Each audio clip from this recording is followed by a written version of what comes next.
When you're very little and you have very passionate family members that are, to a great extent, in a lot of pain, and they are Cuban. They're flying the flag all the time. They're talking about their lives all the time.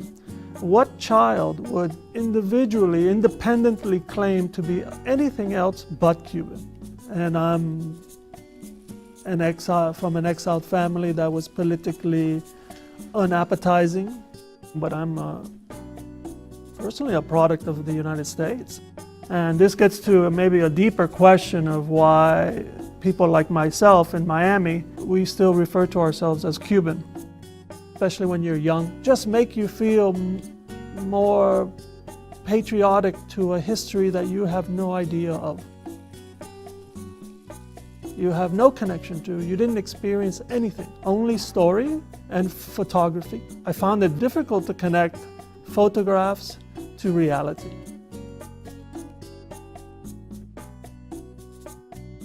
So we decided, let's figure out how to bring a car from the United States into Cuba, the first one since '59, I believe. Let's take Q60. It was a monumental task. And so when we finally saw it pull out of the container and onto the ground outside of Havana, the passion in that car, the power, the shape, the sculpture is something very dear to me. To drive up to the Tropicana or some of my family's buildings, I felt this was, oh my God, a once in a lifetime, obviously. And especially when we had the Q60 on the street, people would marvel at the car. I mean, not just because it's not a normal car for the streets of Cuba, because in their eyes, and they're focused on everything I was saying, there was a deep curiosity. But it just struck me of how much they love the automobile. Human beings, we're unique in that we're not happy with our feet.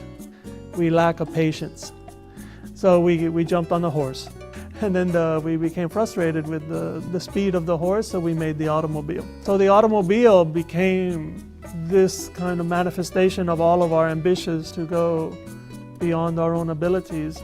And then I think slowly it became a representation of society.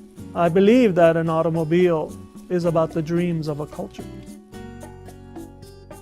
When we were able to see the Max Borges house, my uncle, the railing of the stairway into the bedroom was this kind of sine curve, which was geometry, but also not geometry. It had a little bit of his own sense of warmth of humanity. And then the rails, the structure supporting this sine curve were circles that fit nicely into that curve. So there is a sense of form and function. On the other side though, it's completely artistic. But because of my feeling that design is also a cultural mirror, that mirror is showing the dreams of society and to make what is beyond our expectation. I felt that in his work.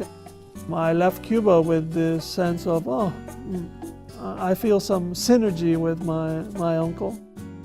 This ability to see life as what is required to build, but to also see life through a more romantic lens. I feel somewhat certain that this is part of my DNA.